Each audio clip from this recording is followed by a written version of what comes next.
Pakistani bowler Mohammad আমিরের বলে কেমন ছক্কা হাঁকালেন ক্রিস গেইল। বয়স হলেও যে তিনি এখনও ফুরিয়ে যাননি তারই প্রমাণ দিয়ে যাচ্ছে বারবার। ক্রিস গেইলের এমন অসাধারণ ছক্কা দেখে প্রশংসায় ভাসাচ্ছে ধারাভাষ্যকক্ষ।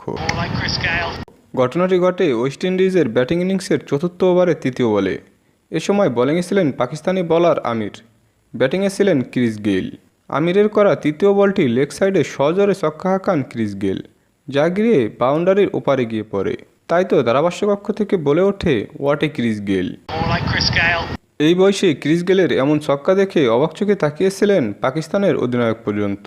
উল্লেখ্য, এবারের চ্যাম্পিয়ন্স লিগে প্রথম সেমিফাইনালে পাকিস্তানের মুখোমুখি হয়েছিল ওয়েস্ট ইন্ডিজ চ্যাম্পিয়ন্স, যেখানে ক্রিস গেইল শুরুটা ভালো করতে না পারলেও মাঝপথে দারুণ ঘুরে দাঁড়িয়েছিলেন। তবে শেষ মুহূর্তে মাত্র 21 বলে 22 রান করেই প্যাভিলিয়নে ফিরেন এই ব্যাটার।